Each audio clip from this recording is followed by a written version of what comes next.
तो बेटा हम लोग आज एक पास पेपर क्वेश्चन अटेम्प्ट करेंगे जो है मई जून 2023 पेपर 21। तो इसके अंदर देखें क्वेश्चन क्या लिखा हुआ है। With the help of an ADAS diagram, aggregate demand और एग्रीगेट सप्लाई डायग्राम की हेल्प लेते हुए मुझे ये बता दो कि भाई explain cost push inflation and demand pull inflation. दोनों के बारे में बताओ ये क्या होता है। And consider in what circumstances one may be more damaging than the other. कहता है कि मुझे ये बताओ कि कब ऐसा होगा कि यार एक जो है वो दूसरे से ज्यादा खतरनाक हो। देखिए मेरी बात सुने। जब आपके पास डिमांड पुल और कॉस्ट पुश इन्फ्लेशन का क्वेश्चन आता है 8 मार्क के अंदर, तो आप लॉन्ग रन एग्रीगेट सप्लाई नहीं बनाएंगे, आप simple short run aggregate supply बना के अपनी कहानी को एक्सप्लेन कर रहे होंगे। अब आपने बहुत सिंपल सी इसकी एमएस है, कोई इतना रॉकेट साइंस नहीं है। आपने सबसे पहले कॉस्ट पुश इन्फ्लेशन को डिफाइन किया कि कॉस्ट पुश इन्फ्लेशन आती है क्योंकि आपके पास एग्रीगेट सप्लाई फॉल हो रही। फिर आपने बताना शुरू किया जी आपके पास रीजन हो सकते हैं क्या क्या, सब्सिडी गिर गई, इनडायरेक्ट टैक्सेस बढ़ गए, कॉस्ट ऑफ प्रोडक्शन बढ़ गया, टैरिफ वगैरह जो है वो आपके पास रॉ मटेरियल पे लग चुका है, जिसकी वजह से इंपोर्ट आपके जो रॉ मटेरियल हो रहे हैं वो महंगे हो रहे हैं और आपकी कॉस्ट ऑफ प्रोडक्शन बढ़ी। अच्छा, आपने बेटा यहाँ पे फिर बना ली है अपनी diagram short run aggregate supply वाली। ठीक है, जहाँ पे आपके पास कॉस्ट पुश इन्फ्लेशन आ रही है। अच्छा, आपने साथ साथ इफेक्ट्स भी बताते रहना क्या इन्फ्लेशन से ये अफेक्ट हो जाएगा वो अफेक्ट हो जाएगा, आपके पास मेन्यू कॉस्ट आएगी, शू लेदर कॉस्ट आएगी, रियल इनकम गिर जाएगी, परचेजिंग पावर गिर जाएगी, ये सारी चीजें आपने इसके अंदर बता दी। फिर आप जाएंगे डिमांड पुल इन्फ्लेशन के ऊपर। आप एग्रीगेट डिमांड और उसके कंपोनेंट्स के बारे में बात करोगे, C+I+E+X-M। ठीक है, इसके बारे में बात करनी है कि कुछ भी आपके पास बढ़ जाए या एम आपका कम हो जाए तो उससे आपके पास डिमांड पुल इन्फ्लेशन आएगी। फिर आप उसके अंदर दिखाओगे जी आपकी एग्रीगेट डिमांड फॉल बढ़ रही है, सॉरी एग्रीगेट डिमांड बढ़ती है तो प्राइसेस बढ़ती हैं, GDP भी आपका बढ़ता है, ये चीज़ आपने उसको बता दी है। फिर उसने जब ये वाली बात पूछी ना कि यार दोनों में से कौन ज़्यादा डैमेजिंग होगा और किन सर्कमस्टांसेस के अंदर होगा, तो आपने बताना जी it depends upon government's macro economic objectives, it depends upon government's macro economic policies. लेकिन अगर जनरली देखा जाए तो क्योंकि AD के अंदर ये इतने सारे कंपोनेंट्स हैं जहाँ पे कंज्यूमर भी है, प्रोड्यूसर भी है, गवर्नमेंट भी है। देखो ये C किसका है, कंज्यूमर का। I के अंदर कंज्यूमर भी आता है, प्रोड्यूसर भी आता है। G से तीनों के तीनों अफेक्ट हो रहे होते हैं। एक्स एक्स के अंदर बिजनेसेस आते हैं, इकोनॉमी आती है, गवर्नमेंट आती है। और M के अंदर कंज्यूमर भी आता है, प्रोड्यूसर भी आता है, गवर्नमेंट भी आती है। तो ओवरऑल अगर देखा जाए तो एग्रीगेट डिमांड के जो कंपोनेंट्स हैं बहुत जेनेरिक से कंपोनेंट्स हैं जो कि किसी भी चीज़ को अफेक्ट कर सकते हैं। तो aggregate demand is more sensitive than aggregate supply, और एग्रीगेट डिमांड के अंदर ज़्यादा टेंशन होने के चांसेस होते हैं as compare to aggregate supply. समझ में आती है बेटा बात? क्लियर है पूरी कहानी?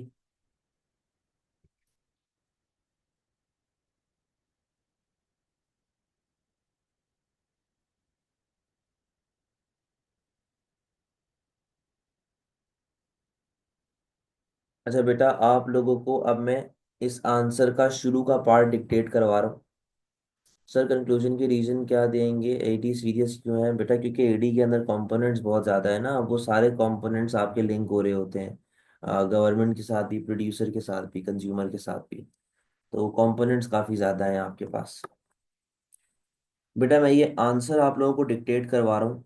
नोटबुक्स लेके आए, अपनी नोटबुक पेंसिल वगैरह पेन वगैरह सारी चीज़ें लेके आए और आंसर लिखना शुरू करें।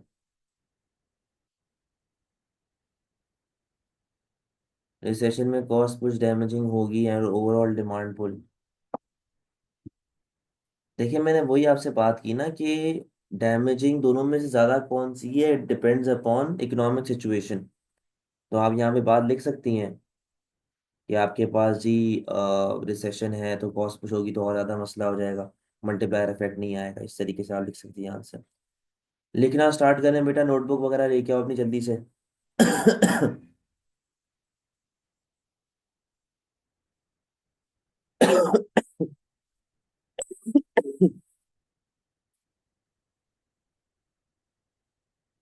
चलो लिखो। Cost push inflation occurs, cost push inflation occurs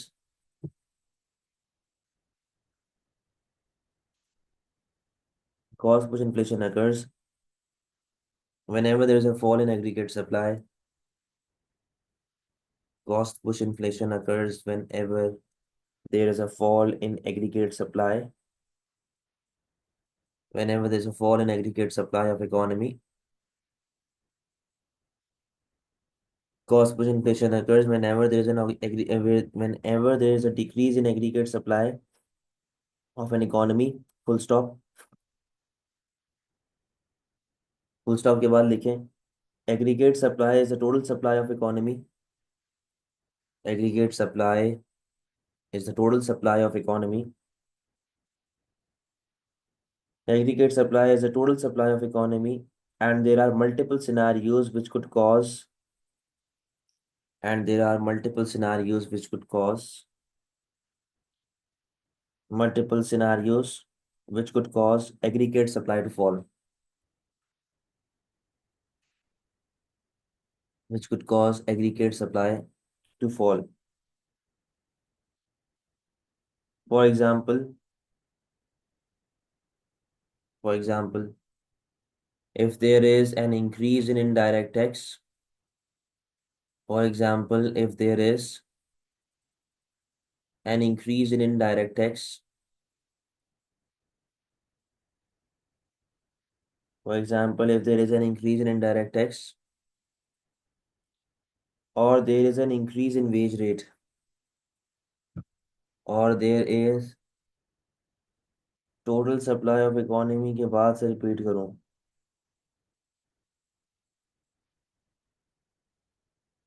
And there are multiple scenarios which could cause aggregate supply to fall. यार आप लोगों के सामने खोल रहा हूँ, साथ साथ रहो ना बेटा. करें लिखिए जरा. अच्छा हम लोग कहाँ पे थे? इंक्रीज इन इनडायरेक्ट टैक्स और there is an increase in wage rate, और there is an increase in wage rate of labor. ठीक है, there is increase in wage rate of labor. This will increase burden on producer. This will increase burden on producer.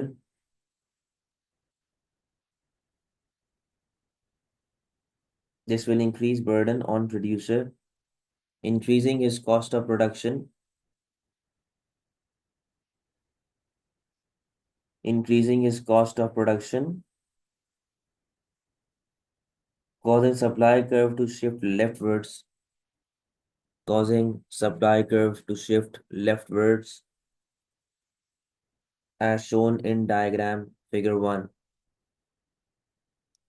Shift leftwards as shown in diagram figure 1. Done हो गया यहाँ तक?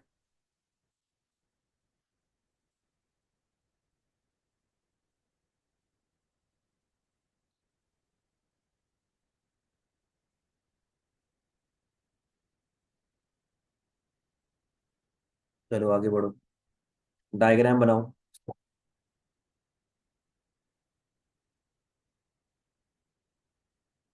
Diagram बनाए इसकी.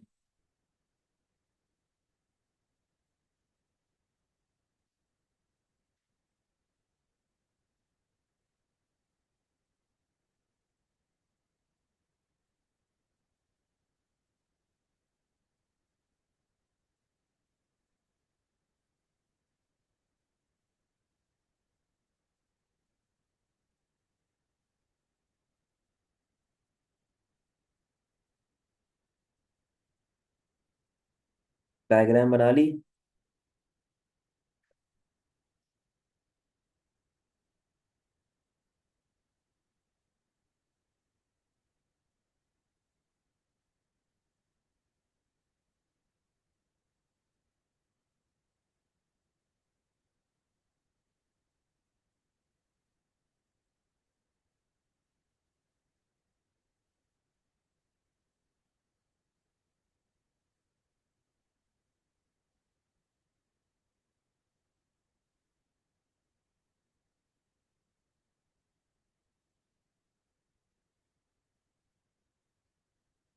तो लिखना स्टार्ट करो. The figure shows the figure shows initial equilibrium. The figure shows initial equilibrium at point E. The figure shows initial equilibrium at point E, where aggregate demand is creating an equilibrium with aggregate supply. Where aggregate demand is creating an equilibrium with aggregate supply. Where aggregate demand is creating an equilibrium with aggregate supply at price level P. At price level P, and GDP is at Y. And GDP is at Y. Stop. An increase in cost of production. An increase in cost of production will reduce aggregate supply. Will reduce aggregate supply, shifting it leftwards from SRAS to SRAS1. Shifting it leftwards from SRAS to SRAS1, creating a new equilibrium.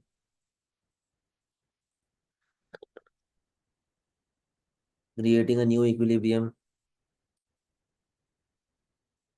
Creating a new equilibrium at point E1, increasing price level to P1 and decreasing GDP to Y1.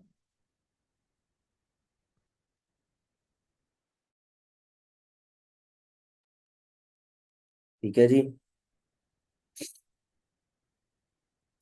तो बेटा ये आप लोगों का basic supply वाला मामला जो है वो इसके अंदर फिर आपने एक आध इफेक्ट बता देना है कि जी इन्फ्लेशन बढ़ेगी तो क्या होगा, बिजनेसेस प्रोड्यूस कम करेंगे तो प्रोडक्शन कम होगी तो फिर ओवरऑल क्या नुकसान होगा। इस तरीके से हमने साथ साथ लेके चलना है चीज़ों को। अच्छा, अब आ जाए एग्रीगेट डिमांड पे। On the other hand demand pull inflation occurs.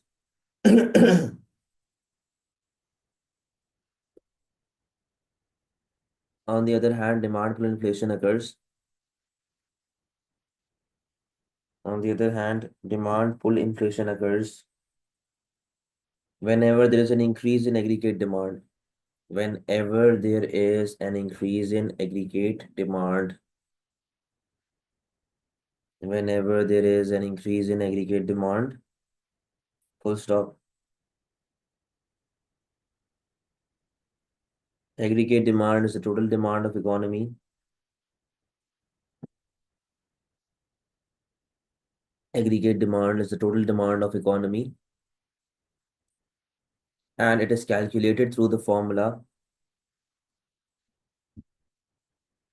And it is calculated through the formula C plus I plus G plus X minus M. C plus I plus G plus X minus M. Full stop. Where C represents consumption expenditure. Where C represents consumption expenditure. That is any form of expenditure done by consumers. That is any form of expenditure done by consumers. That is any form of expenditure done by consumers on goods and services. On goods and services.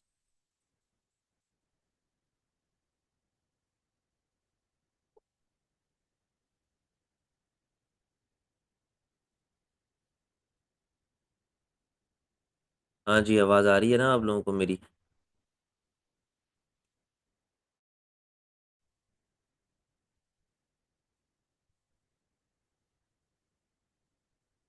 अच्छा, तो I represents investment expenditure.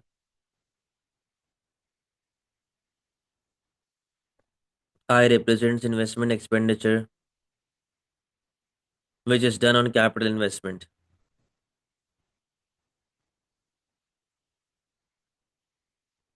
G represents government spending। यानी कि हमने बेटा इस तरीके से पूरे को एक्सप्लेन किया है कि ये क्या हो रहा है। इसको आप लोग कॉपी करो जल्दी से। माइक और कैमरा मैं फिलहाल के लिए ऑफ कर रहा हूँ, बट यहीं बैठा हूँ, पूरा कॉपी करो इसको जल्दी से।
ठीक बेटा, डन हो गया। नेक्स्ट पेज के ऊपर जाएं।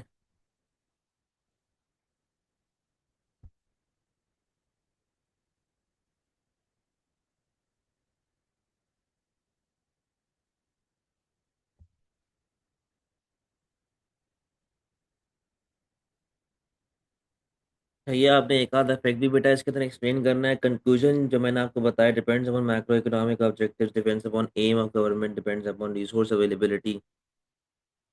क्योंकि एग्रीगेट सप्लाई का जो इन्फ्लेशन है वो रिसोर्स अवेलेबिलिटी के साथ बेटा लिंक हो रहा होता है, उसके साथ आपने लिंक कर दिया।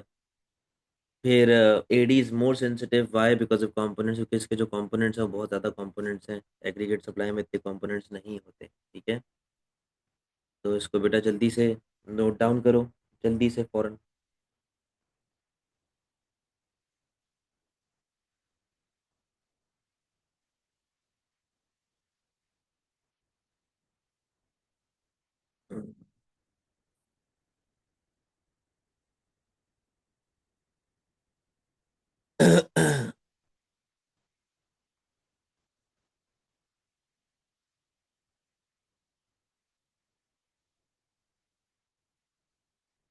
बेटा अफेक्ट्स ऑफ इन्फ्लेशन आपको लिख के दिए हुए ना, कोई सा भी एक या दो अफेक्ट्स लिख दें साथ में।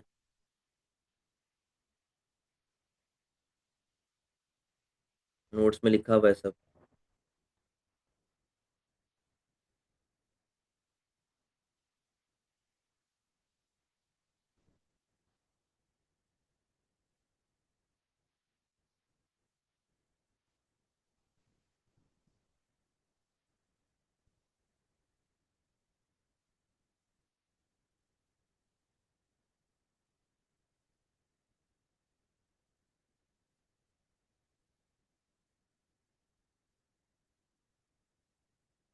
कॉपी कर लिया आप लोगों ने ये वाला पार्ट?